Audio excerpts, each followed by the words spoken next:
On fait cet exemple qui parle des différents cas qu'on a énumérés tout de suite là. Donc cet exemple nous a donné z égale à racine de 3 plus i, z' égale à m moins i. On demande d'écrire sous forme trigonométrique. Déterminons la forme trigonométrique de z fois z', z au cube, z sur z' et 1 sur z. Maintenant, l'erreur récurrente que beaucoup arrivent à faire, c'est de dire d'abord, de déterminer z fois z'.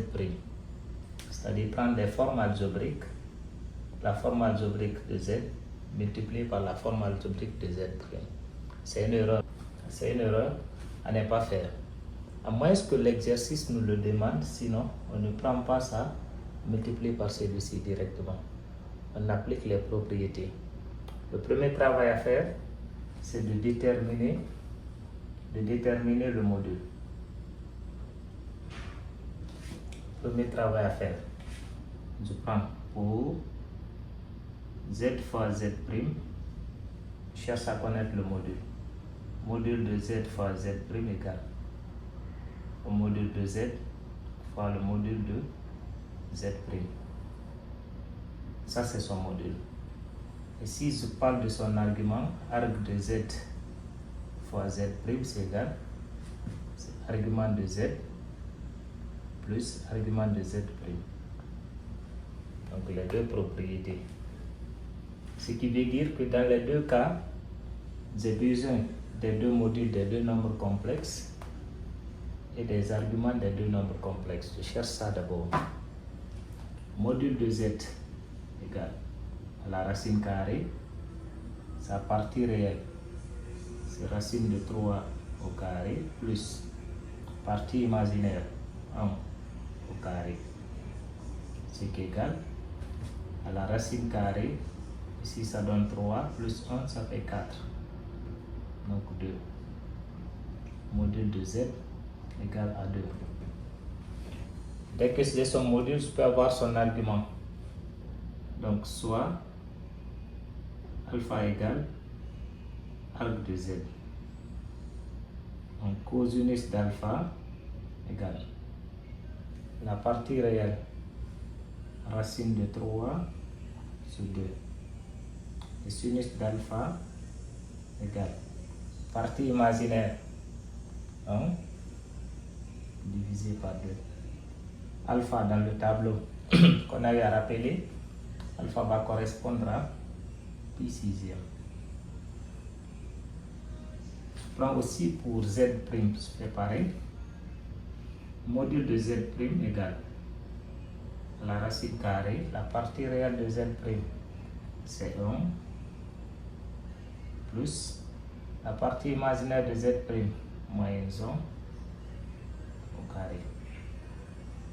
Racine carrée, 1 au carré c'est 1, moins 1 au carré ça fait plus, donc racine de 2. Je choisis, ce qui veut dire module de z' égale à racine de 2.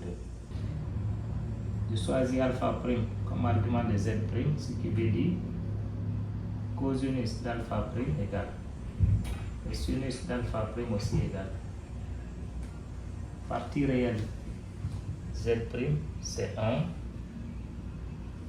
sur le module racine de 2, partie imaginaire moins 1 sur le module racine de 2. Pour enlever le radical au dénominateur, je multiplie le numérateur et le dénominateur par racine de 2, le conjugué. Donc racine de 2 sur racine de 2, cette fois-ci au carré. Parce que racine de 2 fois racine de 2. Donc moins racine de 2 sur racine de 2 au carré. Donc ce qui veut dire cosinus d'alpha' et sinus d'alpha' égale cos d'alpha', racine de 2 sur 2, moins racine de 2 sur 2 pour le sinus. L'angle alpha' égale. Cette fois-ci, je constate que le cosinus il est positif, le sinus il est négatif.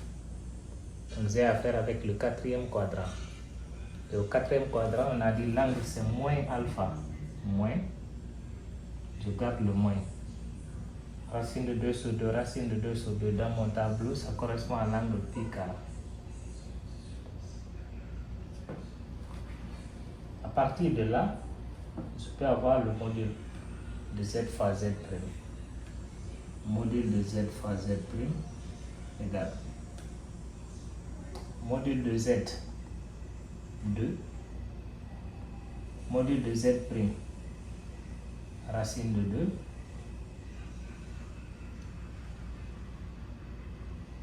donc ça fait 2 racines de 2. Et je peux aussi avoir argument de z fois z'. Argument de z, pi sixième.